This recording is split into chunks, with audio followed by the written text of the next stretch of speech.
What's good, everybody? Welcome to the Omnius Podcast. This is episode 87.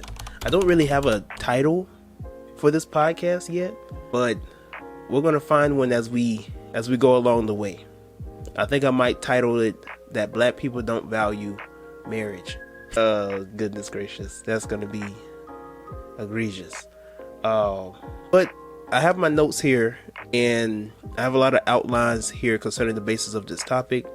Once again, I've already did a shout out with the people in my live stream and stuff like that, but I want to give another shout out for people who are listening to my podcast episode. I want to give a special shout out to all the people who support my content and my live streams and my YouTube videos, and sharing and the reposting and commenting and liking it and all that type of stuff. You know, y'all are very much appreciated, you know, and let y'all know that y'all don't go unnoticed. All right. But I want to have like a really well in-depth conversation about relationships, because that's the foundation of whatever we want to call the Black race, the Black community, any society or community. Foundation of that is family. And if you don't have a family structure, you don't have a community. You know what I'm saying? We don't have a community. We don't have a structure. You know, we can't even start a civilization without the family structure. And if the family is divided, where is the structure? Where are the values that we are supposed to have as a people? It does not make sense to me whatsoever. Now, I am a strong believer, let me make that disclaimer, I am a strong believer in individualism. I strongly believe that Black people should practice individualism. But individualism is supposed to lead you into building with other people, right? So once you work on yourself, you can then start to work on and help with other people. You know, as I heard somebody in a podcast earlier this morning when I was on my way to the gym, a man said that you cannot help somebody, or you can't pour into somebody else's cup with an empty cup. Let me say it again. Because I'm over here getting tongue-tied and I'm over here just talking and talking. But you can't pour into somebody else's cup with an empty cup. Basically saying, like, you can't help somebody else if you haven't even prioritized yourself. And so a lot of people in this world want to do stuff for other people. They want to help the world. They want to save the world. They want to help the community. They want to be an activist, whatever the case is. And yet they haven't prioritized their own personal issues. They haven't done their own personal work on themselves in order for them to really progress in life. You know, you can't progress or go forward in life, and yet you want everybody in life to go forward. You know, you always want to be selfless to the point where, you know, you want to put everybody first. You want to put everybody's needs first. You never say no to nobody. You're always a yes man or a yes woman. You're always going to be there for somebody, and yet nobody's ever there for you. Much less you being for yourself.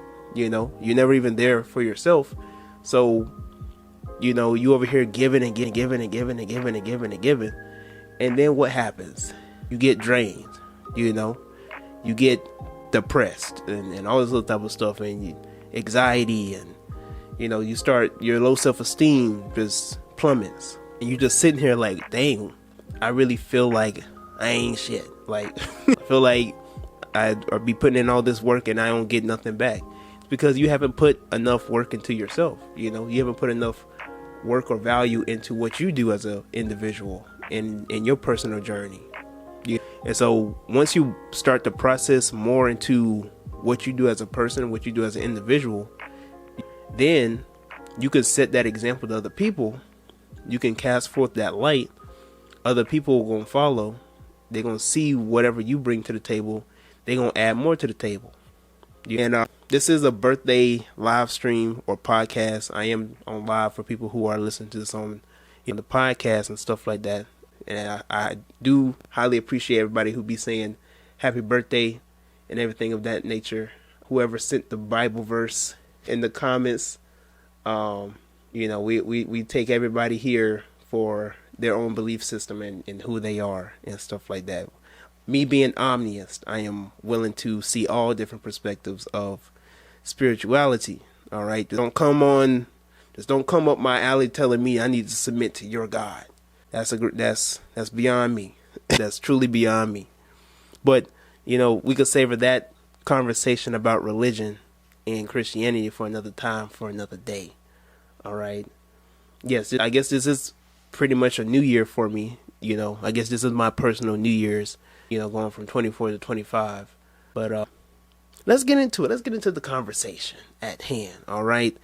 This conversation was inspired because, as I was saying to people on my live stream, that I made a post on Snapchat and on Instagram that to have babies before having a ring is ghetto.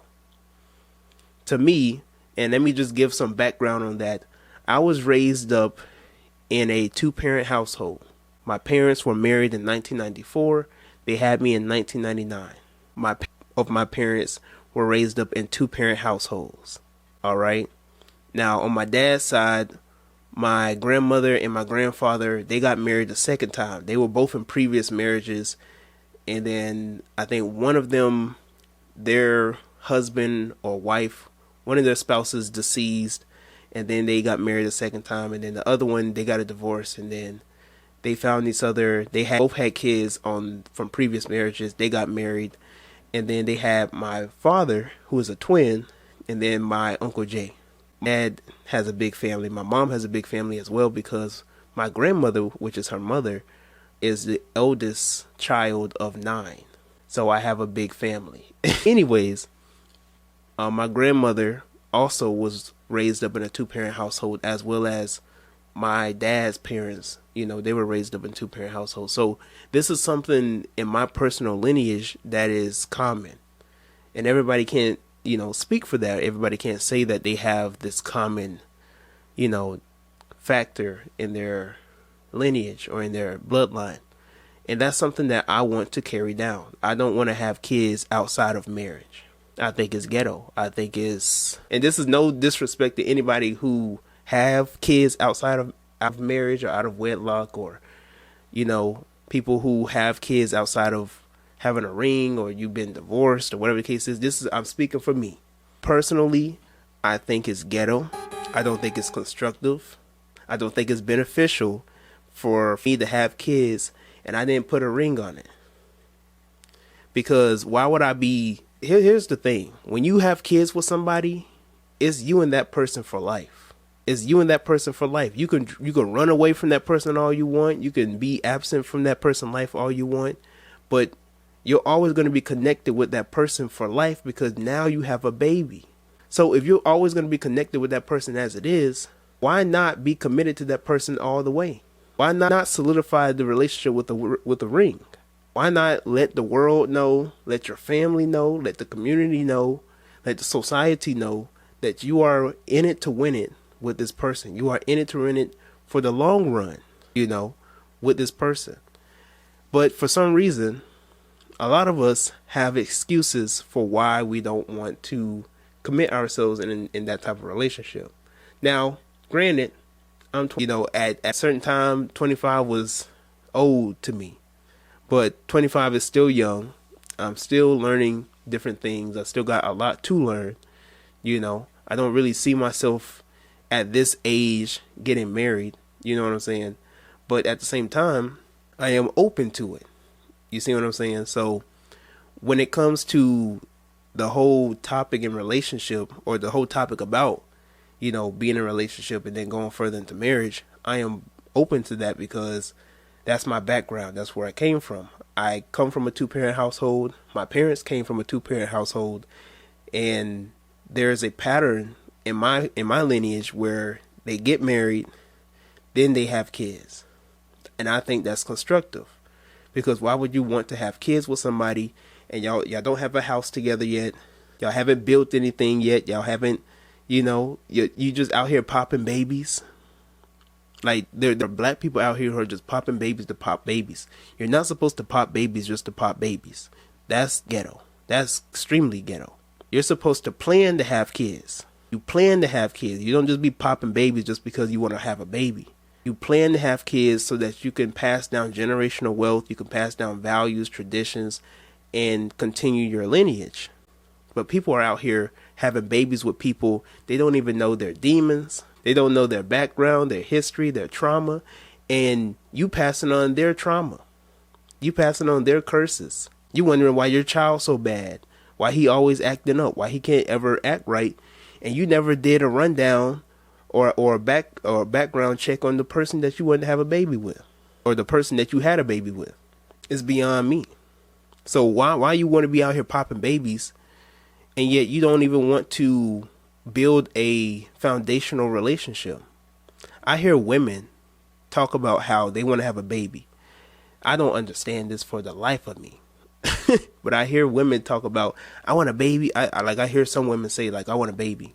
And it just doesn't sound right to me. It doesn't sound functional to me that you want to have a baby before you have a man, before you have a husband, before you have a stable income, a house. You know, there's certain things in place that you just need to have in place before getting down to the nitty gritty. You know what I'm saying? Why would you want to have a baby before you have certain things in place? There was a girl that I was talking to at a certain time, and she told me, she was like, if you're not looking to have a baby within the next year or two, you could dip. I'm like, well, ma'am, I don't know what to tell you. I want to be secure before I start bringing babies into this world. I want my kids to have the best life possible. You see what I'm saying? And I want them to have the best example of me. I want them to have the best version of me and the best version of ourselves. And I think we need to focus on building ourselves to be the best version of ourselves, rather than to just start having babies in the middle of our growth, in the middle of trying to work on ourselves and trying to build for ourselves. And some of these women think that they can just have a baby and then go back to living their regular life. No, ma'am. And some of y'all women ain't shit. I gotta say this. Some of y'all women ain't shit. What y'all be doing is y'all be wanting y'all mother to play mother again. Your mother already done raised you up and done you done moved out the house. And now you out here popping babies left and right, and you expect your mother to play mother again? You are inconsiderate, and you are selfish, and you will burn in hell when, well, let me not quote Orlando Brown, but you get the picture. just selfish, inconsiderate of you for you to lay another burden. Some of these mothers, they have a child, they have a daughter, and then that daughter just goes berserk, go crazy, having babies and stuff. Leaves the baby with the mother. Now the mother has to play mother for another 15 to 18 years. Inconsiderate. Just beyond me. They be trying to be outside. They definitely, you can't do that no more. You chose, with your grown, independent self, you chose to have a baby. Now you got to suffer the consequences for those 18 years. I don't know what to tell you. Now that just because you have a child doesn't mean that you can't have fun, doesn't mean that you can't have a life and stuff like that, but you can't be moving out here like how you used to. You also got to be considerate that when you have a child or when you have children, the dating game or the dating market may not be the same anymore. You know what I'm saying? There are men out there who want to build a family. They don't want to get into a relationship and it automatically be a father. You see what I'm saying? They want to go in a relationship and then build up to be a father. They don't want to go into a relationship automatically and now he got to deal with kids as soon as he get in a relationship. Most men aren't looking for that. Some women are just like, well, he just got to take me for who I am. Good luck with that. Respectfully though, you know what I'm saying? But you have to be real. And I have to be honest. The mother could always say no. Somebody said the mother always say no. The mother could say no. But you see the mother sometimes have that soft heart when it comes to her grandchildren. So, you know, she's going to look out for her grandchildren, you know, because they're grand.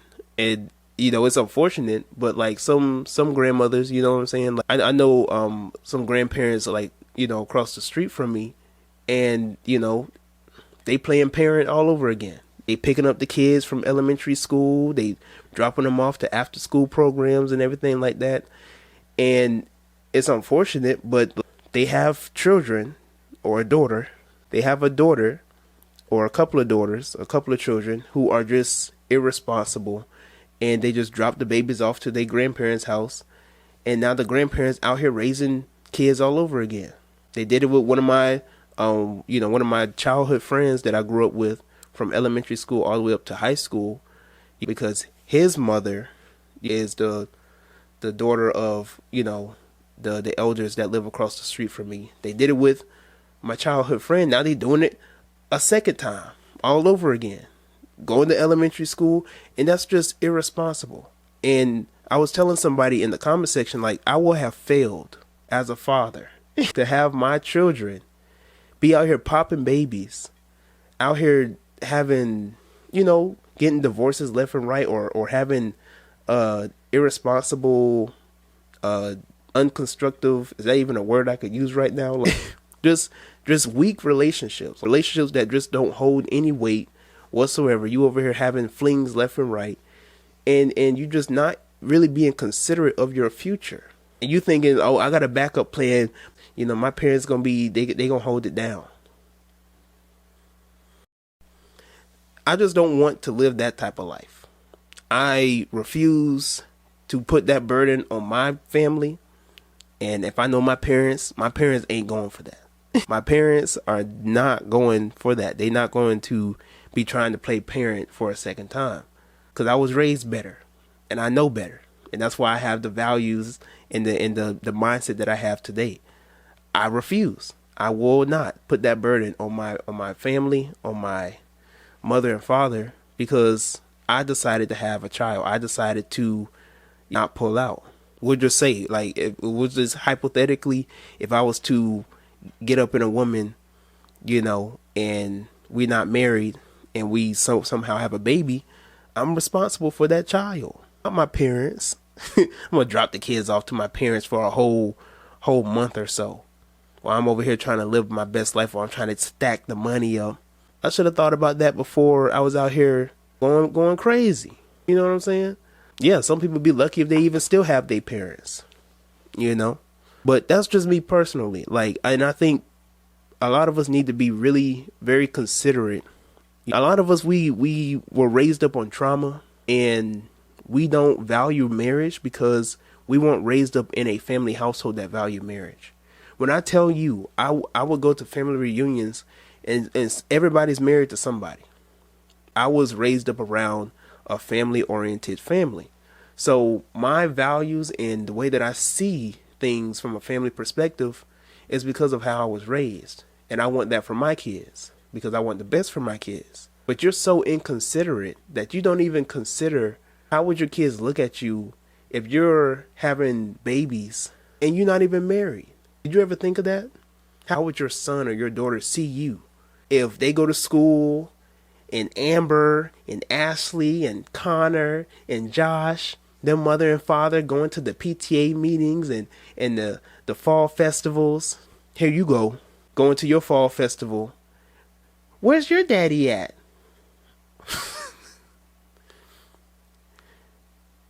Oh yeah, my mother and father, they together, but they not married. Children asking questions, and now your daughter or your son just left there trying to answer questions that you don't even have the answers to yourself. It's ridiculous. It is completely beyond me. Gonna have your children out there looking crazy. Now they gonna come back home.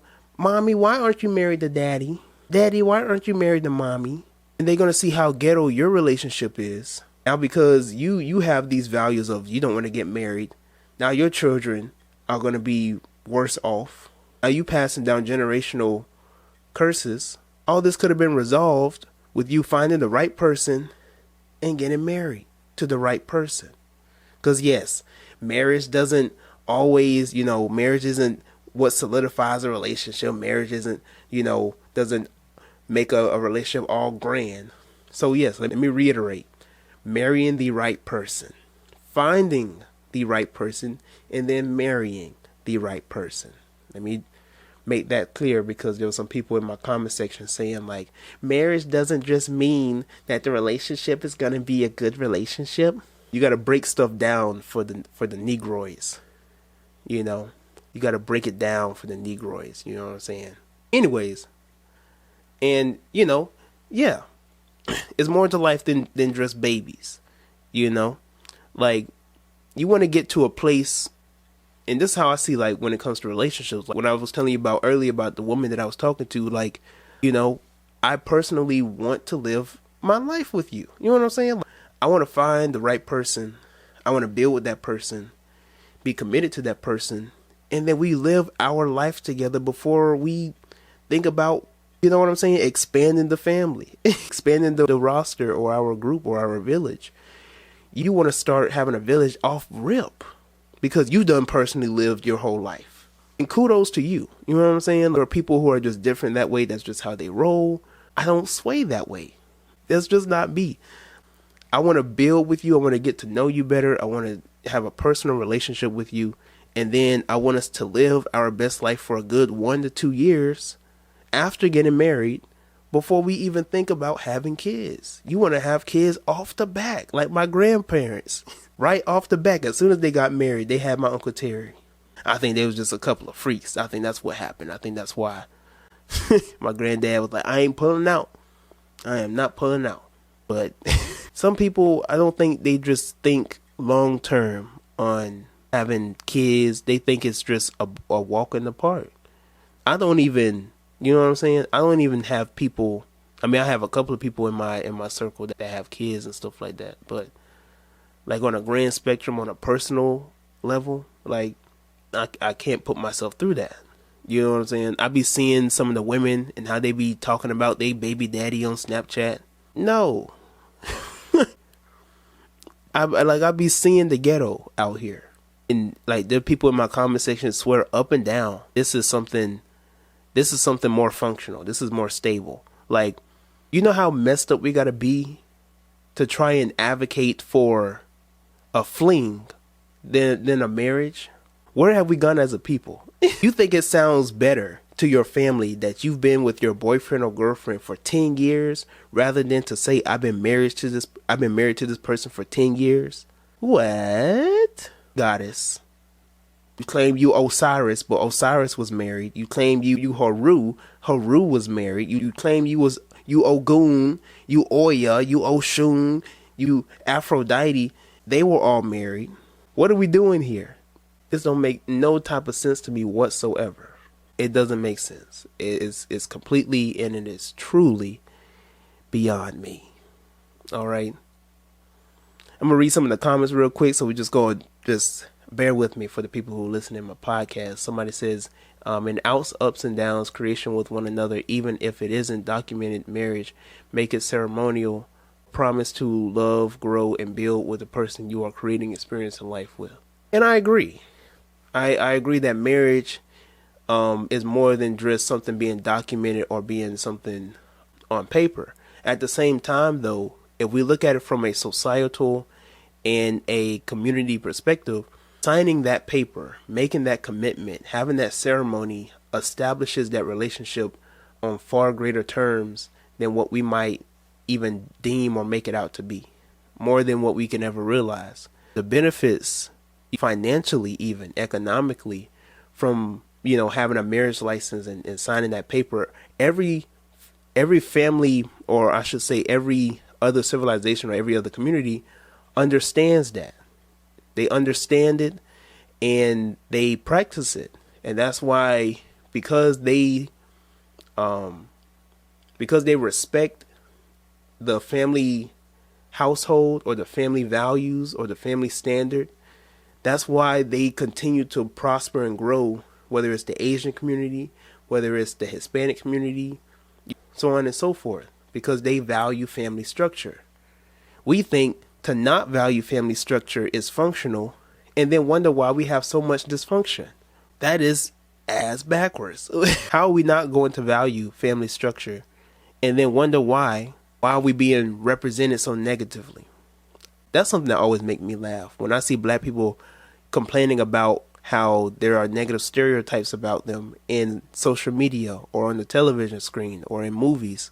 Why are we always going to have single parent households? Why are we always going to have these dysfunctional relationships? Why is Tyler Perry having billions of dollars and profiting off of these movies? Because you're the number one contributor to them. You're the number one contributor to these stereotypes. You want to complain about how there isn't a remake of a Cosby Show, and yet you don't want to get married. You complain about how there aren't two-parent family household shows, two-parent black family household shows, and yet you're not married yourself.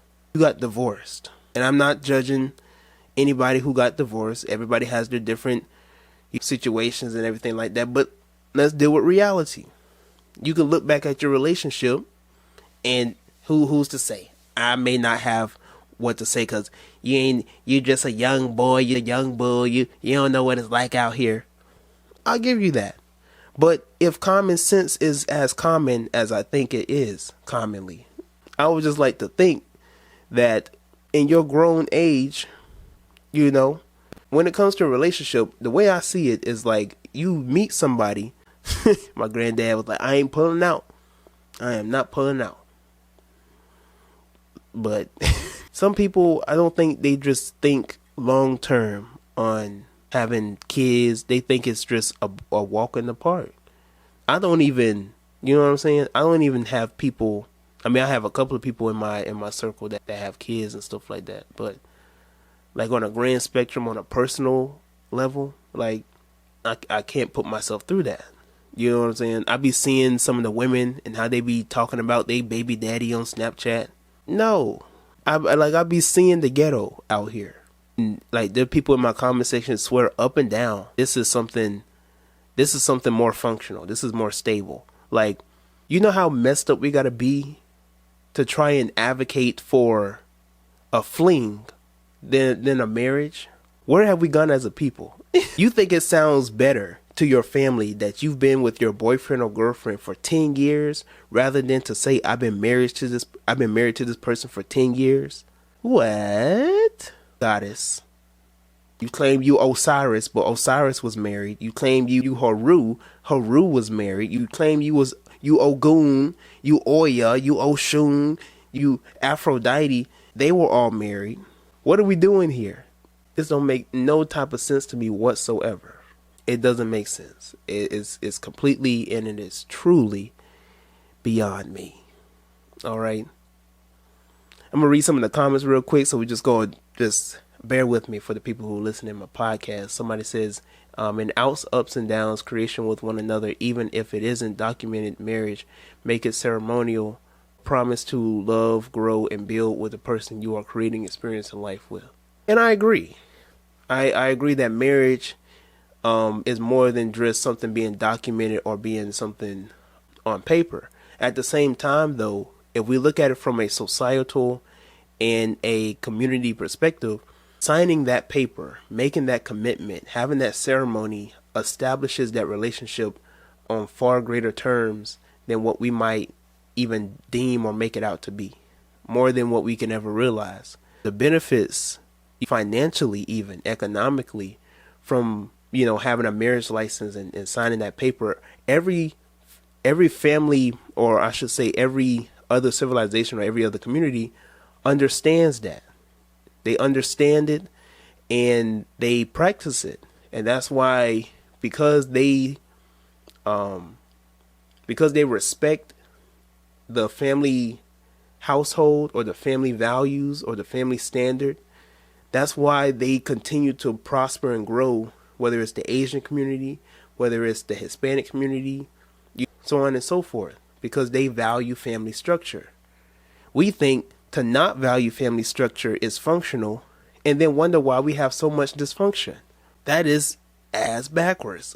How are we not going to value family structure and then wonder why are we being represented so negatively? That's something that always makes me laugh. When I see black people complaining about how there are negative stereotypes about them in social media or on the television screen or in movies. Why are we always going to have single parent households? Why are we always going to have these dysfunctional relationships? Why is Tyler Perry having billions of dollars in profiting off of these movies? Because you're a contributor to them. You're the number one contributor to these stereotypes. You want to complain about how there isn't a remake of a Cosby Show, and yet you don't want to get married. You complain about how there aren't two parent family shows, two parent black family household shows, and yet you're not married yourself. You got divorced. And I'm not judging anybody who got divorced. Everybody has their different situations and everything like that, but let's deal with reality. You can look back at your relationship, and who's to say? I may not have what to say because you're just a young boy. You don't know what it's like out here. Okay, I'll give you that. But if common sense is as common as I think it is commonly, I would just like to think that in your grown age, when it comes to a relationship, the way I see it is like you meet somebody, you get to know that person, and then you make a decision on whether or not you want to really be with that person in the long run. And through the ups and downs, whether a person outgrows another person or a person plummets from another person, y'all find a way to build. Y'all find a way to really meet and match each other's energies. It's not always going to be 50-50. It's not always going to be everybody putting in 100. Sometimes it's going to be 70-30. Sometimes it's going to be 60-40. But you're always going to be there for that person no matter what, And sometimes relationships don't work out because you might be repeating the patterns of your parents. The reason why you got 2 to 3 relationships that didn't work out, 2 to 3 marriages that didn't work out is because Papa was a Rolling Stone. Mama was in the streets. Mama got a big mouth. Mama didn't know how to communicate her emotions to daddy. Daddy left. You don't know how to communicate your emotions to a man. He don't want to be with you no more. Sometimes, people like to say, oh, it just doesn't work out. It didn't work out for me, then this, but you might be the number one factor to your own demise. The reason why the relationship didn't work out, the reason why the marriage didn't work out is because maybe it was you. You want to make the excuse of how your relationships and marriage just doesn't work out all the time. And sometimes it just, you be with somebody and you get to know them. And that sounds like a personal problem. That sounds like a deeply personal problem. With any marriage, when you hear people on podcasts or on, being interviewed, and you listen to couples who have been together for 30, 40 years, they will tell you it's not always a walk in the park. There's not always going to be a honeymoon phase, but you make a commitment to know that even though there's going to be some days where I don't like you. There's going to be some days that I might even despise you, but I know deep down I can't live without you. Deep down, I know that we're going to find a way to make it through, that you are my other half. And that's how I see marriage. But there are some people that they tap out. As soon as the presser hit, they're like, as soon as that presser hits, they want to tap on out. Now, like I said, I ain't married. I'm just 25. I may not know shit. But from seeing other relationships and learning from other people and learning from my grandparents and learning from my parents and learning from other relationships, I can't help but to understand how relationships are supposed to process, how relationships are supposed to be. I learned a lot from my grandparents and from my parents on what to do and what not to do in a relationship, what I will tolerate and what I definitely will not tolerate from a woman in a relationship, how to communicate and how not to communicate on both spectrums. So it is what it is on that spectrum, but I get tired of the excuses when it comes to black people in relationships.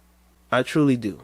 Like, people talking about, I don't want to sign a contract. I don't want the government up in my business. Sir, ma'am, you have a social security card. You got a birth certificate. You got a license. You file taxes. You go to work.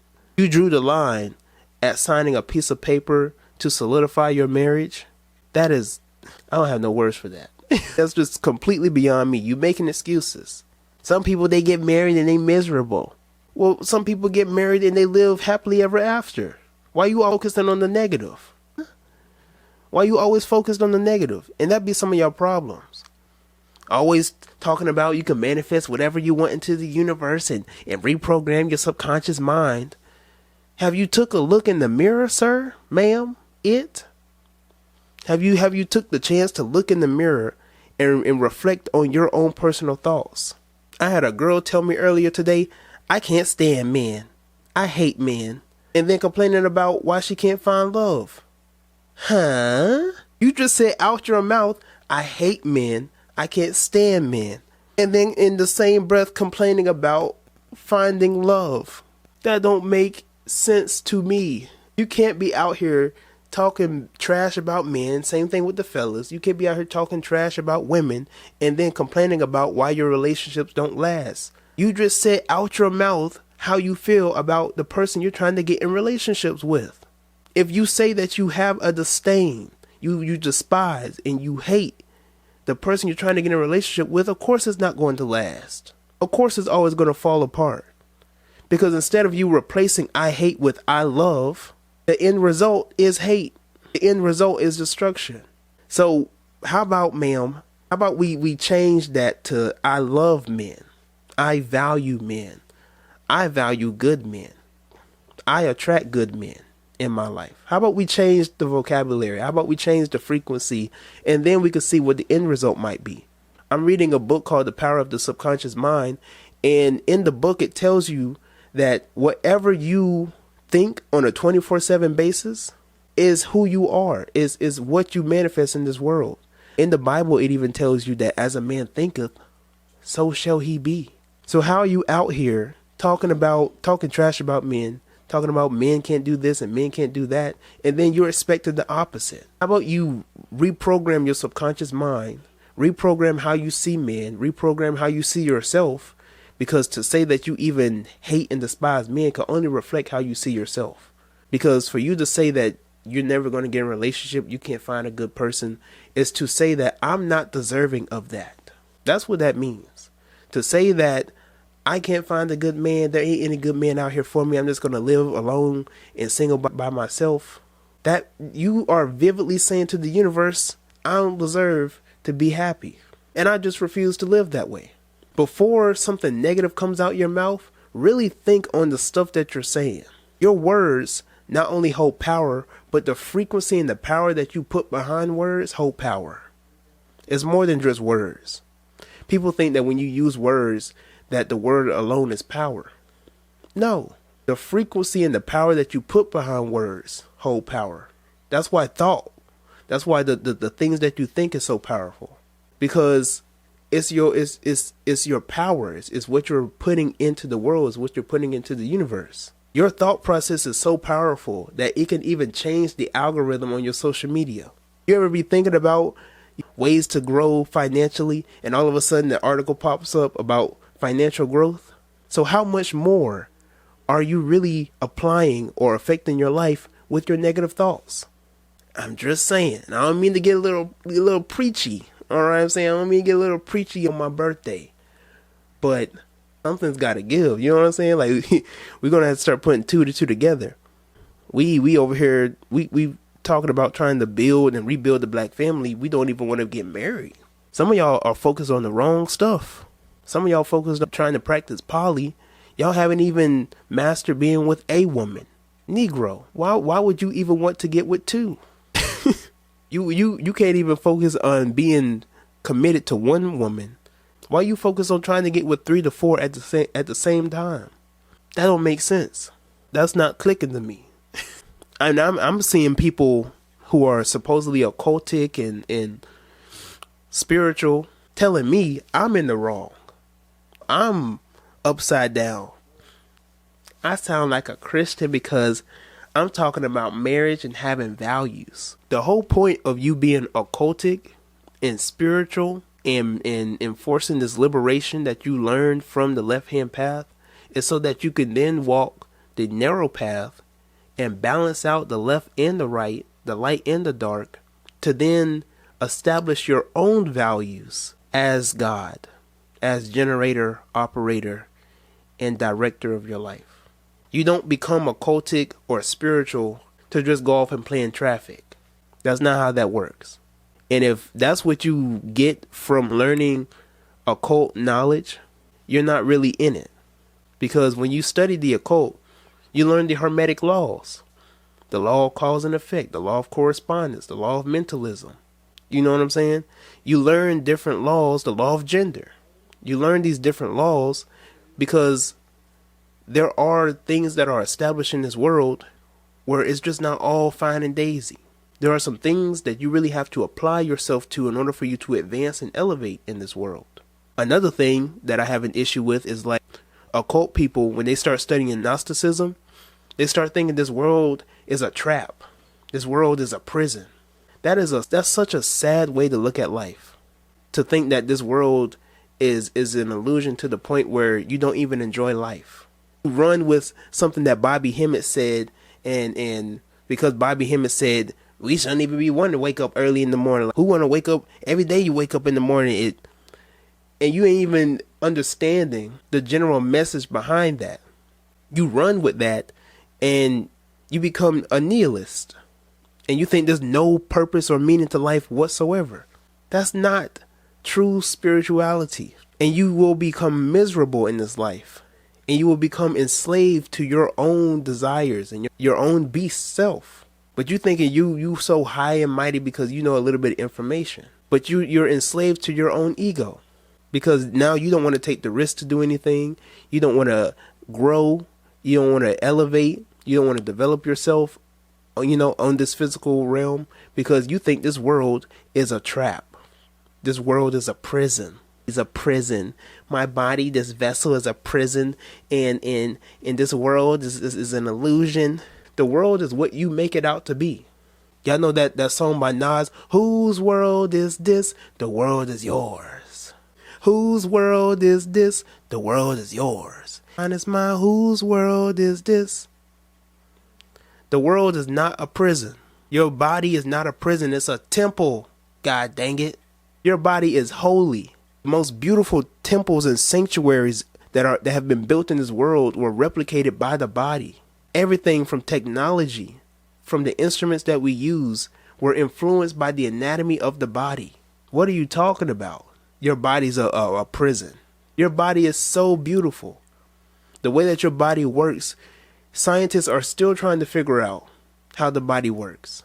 Our body is so complex and so advanced that we only use 10% of our brain. And just look at all the stuff that we can do with just 10%. Imagine if we open up that 90%, not even 90, maybe another 1%, another 5 to 10% of our brain. And yet you listen to a couple of Negroes that done got a little bit of occult knowledge. Now y'all know better than the Christians. Y'all out here telling people, if you don't get on this spiritual path, you're going to reincarnate. Yeah, them demiurge, them archons, they're going to get you, and you're going to live this life all over again. What is this? Y'all get a little bit of knowledge, and y'all done made a full circle. The Christians telling you if you don't submit to God, you're going to hell. Now you get into the occult. You don't want to submit your life to the occult and live on your true path. The archon's going to get you, and you're going to live this life again. What are we doing? So is it shout out to the archons? It don't make no type of sense. And somebody said like Bobby Hemmett chose to be broke. That's another thing. And Brother Panic, he talked about that in one of his lectures or in one of his videos. Like, that was a concept that Bobby grew into, but Brother Panic practiced a different ideology. He was like, the world is what I make it out to be, and this whole concept of you got to be a teacher and broke like this Jesus type of thing is not the way to go. It don't have to be that way. You can live your true spiritual path and also have money and also have riches. That's what all these other people do.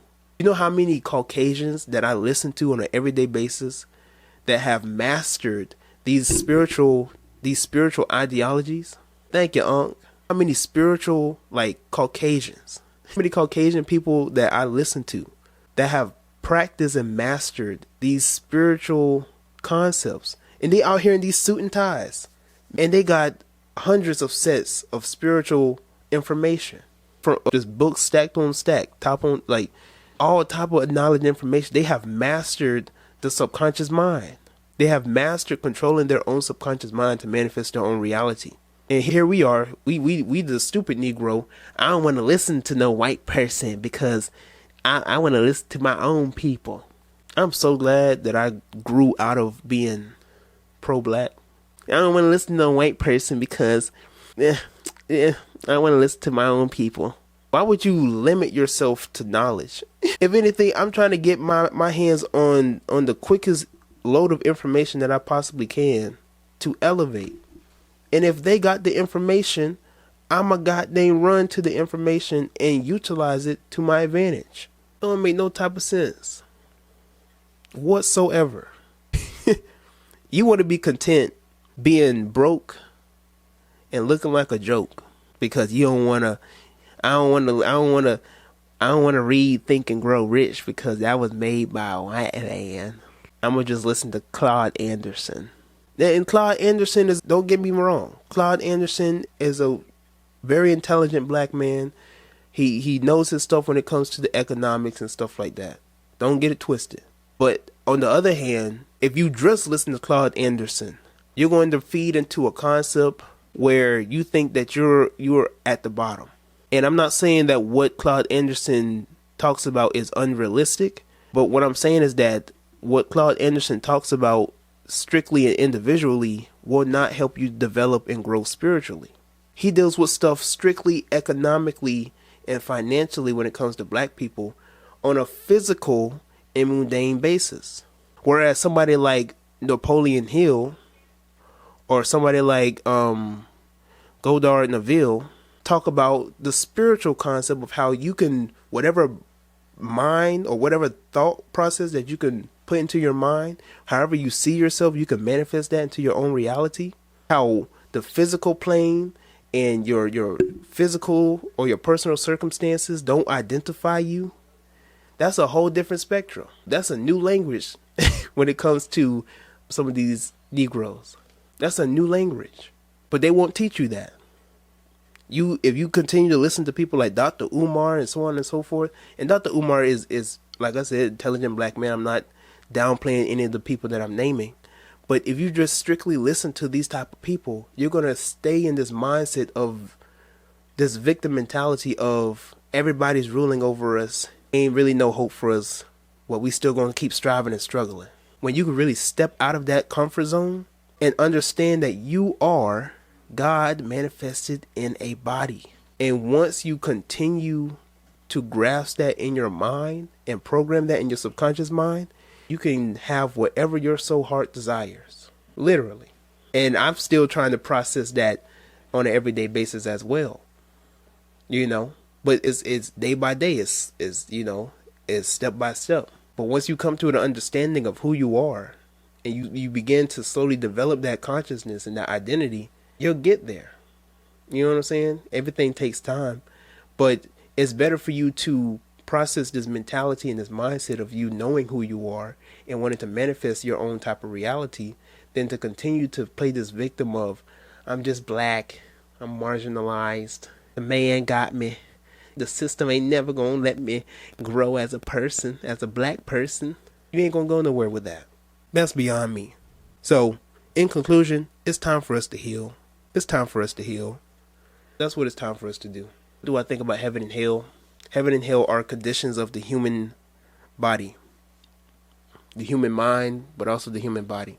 Or I should just say that heaven and hell is just the conditions of the human. It's what you make it out to be. You know, heaven and hell is very subjective because what could be your hell, it could be another person's heaven. And what could be your heaven could be another person's hell. So some people are claustrophobic. The other person might love being around people. It could be hell, I don't know, playing basketball. But basketball could be your favorite sport. It could be hell trying to go swimming because you don't know how to swim and you're afraid to drown. Heaven could be swimming for another person. They just love swimming. So heaven and hell are just the conditions of the mind. It's what you make it out to be. Heaven and hell is also as above, so below, internally and externally. But, somebody said, I always thought it was weird to have an infinite hell, but infinite existence on earth. Well, that's because Christian church does very well in fear mongering. They do a very good job in making people believe in something that isn't real. And I don't know if y'all saw, there was a Christian up in here. I don't know if he's still in here, but there was a Christian up in here just talking all type of mess. I don't know if y'all saw him up in here, but he was in my comment section and he was talking about your page is just all Satan, and you said Jesus ain't real, but somehow the devil's real. And some of these Christians that come on my page either don't comprehend nothing or they're slower than I thought. If I don't believe in God, what in your right mind makes you think I believe in Satan? Like, does that even click? Does that even add up to you? Like, if I don't believe in your God, why would I believe in a creation that your God made? That don't make sense. And that's how you know, like, they don't practice critical thinking. Everything is so emotional with them, to such a point to, like, you can't even really have a constructive conversation with them. I had a person tell me, you need to commit your life to the holy book. I said, sir, there's more than one holy book. Nuh-uh. There's only one holy God, and there's only one holy book. And you need to get back to them scriptures. You can't have a constructive conversation. At that point, it's like, okay, fam, you got it. You right. You go ahead and talk that sass. You got it. You can't have no constructive conversations with these type of Negroes. A person who knows one book knows nothing. Like, what am I supposed to profit from this conversation? You think Jesus is Lord. You think Jesus is the only way. Okay, fine and dandy. But I'm gonna really hurt your feelings if you continue this conversation with me. I'm omniist. Yes, I respect your beliefs. I respect the Christian teachings, the teachings of Christ and everything. But don't get it twisted. Jesus is not coming back for your black ass. And I gotta let the people know. Jesus is not coming back for your black ass. Jesus is a representation of yourself, an archetype of yourself. Christ is a title to represent the consciousness that Christ had, the power that Christ had. You are the Christ. You are the Son of Man. The Son of Man is your soul, the soul within man, the soul of man. That's all it's leading down to. The stories in the Bible are not real, but yet they are. What do you mean by that? What do you mean? You've been saying the Bible. What I mean is that myths were created to represent the journey that is within your soul, within your spirit. And so on a physical plane, it's not real. But on a spiritual spectrum, on a spiritual plane, yes, the trials of Heracles, Prometheus still in the fire from Mount Olympus, Jacob having a fight with an angel, all of this happens within your soul. All this happens internally. If you watch Percy Jackson even emphasizes on the structure of these fictional stories, that the fictional stories are more real than you think they are on a spiritual spectrum. But you can't talk about the spiritual on a physical plane. So you thinking Jesus is going to come back from the sky and save you. Jesus is not coming back outwardly. Jesus is coming back here. He's coming back here. Jesus has already come back. You see what I'm saying? You waiting on the kingdom of God to come back. Jesus even told you that the kingdom of heaven is not with observation. You can't see it. You can't touch it. You can't feel it. You won't see it with the human eye. You got to see it with this eye. Beyond me, though. It is what it is on that.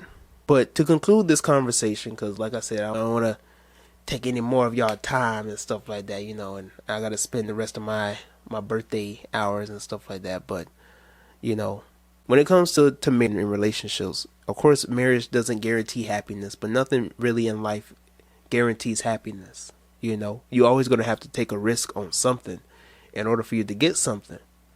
So, you know, if you love somebody, you might as well take that risk. That's how I see that. When it comes to your own life, you're going to have to take a certain risk in, you know, whether it's your weight training, whether it's losing weight, whether it's living your best life and traveling, whether it's moving out and living on your own. You always going to have to get out of your comfort zone and really get into that process of guaranteeing your own happiness. You have to start investing and taking certain risks in order to value and prioritize your happiness. It is what it is. So on that note, hopefully y'all got something out of this. I know I do tend to talk about, I do tend to talk and stuff like that. But hopefully you got something out of this message. You got something out of this podcast episode. Like I said, I didn't want to make this any longer than what it already is. If I go any further in my notes, we're going to be here for about probably another hour. And I don't want to do that to y'all. So it is what it is. For whatever else I have in my notes, I'll just turn that into another podcast episode. So I might go live later on throughout this week and do my other podcast episode and just do part 2 on whatever else I had in my notes and stuff like that. But, thank y'all for the people who continue to stay and listen and chime on in. Y'all very much appreciated. I do very much appreciate everybody who done came on in and wanted to listen to the things I had to say. I know I done spoke some words and stuff that people may not want to hear. I know some people left as soon as I started talking about marriage and the babies and stuff. They're like, oh, he's stepping on my toe. He's stepping on my pinky toe. I don't like that. It is what it is, But for the people who chose to stay, people who, wanted to listen to what I had to say, y'all very much appreciate it. I will have this live stream up. And for the people who listen on my podcast, y'all very much appreciate it. For the people who always chiming in and listening to the things I have to say and stuff like that, I very much appreciate y'all. All right. Thank y'all for listening and liking my stuff and reposting and sharing, all that type of stuff. I appreciate it. Y'all loyal. So anyways, for the people who listen on my podcast, make sure that you like it. If you're a first time listener, make sure that you follow me and turn on your notifications. If you're listening to me on YouTube, make sure you subscribe to me. Goodness gracious alive. My bad. Subscribe. I guess that means I got to emphasize on this. Subscribe, like it, share it with another person, turn on your notifications so you'll get future content and all that good. Look, what happened again? Let me get some water. All that good shebang. All right. Till next time. We out.